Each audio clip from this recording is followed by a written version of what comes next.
Nesse vídeo, você vai aprender como fazer efeito de onda no Canva.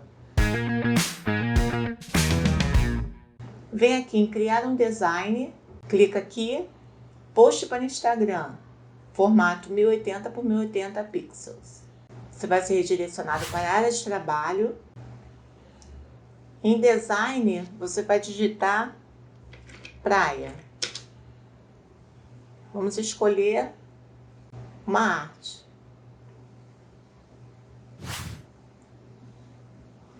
Vamos escolher esta aqui.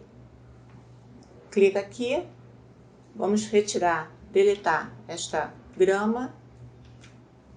Você vem aqui em aplicativos, este primeiro aqui, Wave Generator.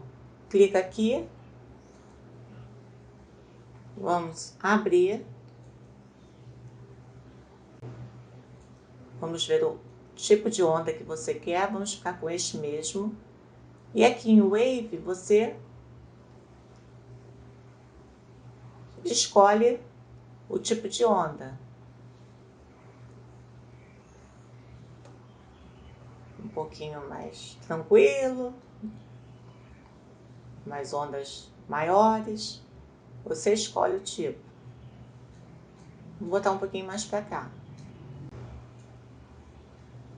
Esta tá boa. É só clicar aqui agora, adicionar o Wave to Design. Já está aqui na tela, já está aqui na arte. É só clicar aqui e arrastar.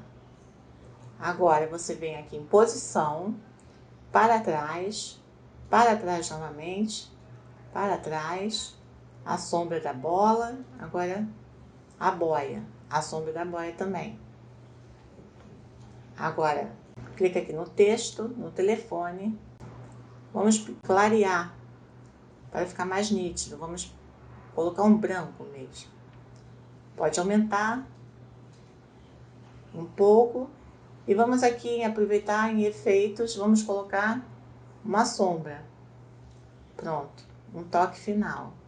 Vamos criar outra arte, adicionar a página. Voltamos aqui em design, voltamos aqui, vamos digitar piscina. Opa, piscina. Agora vamos escolher outra arte. Vamos escolher uma arte gratuita.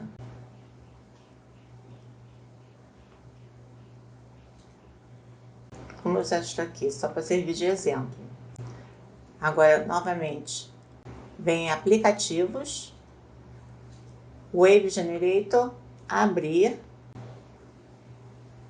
e vamos colocar a onda.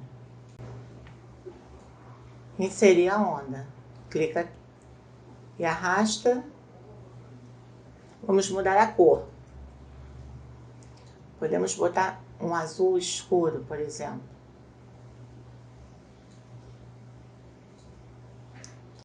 Podemos também colocar transparência. Se você gostou desse vídeo, deixe o seu like, compartilhe com seus amigos e assine o canal se você ainda não é inscrito. Até o próximo vídeo. Tchau, tchau!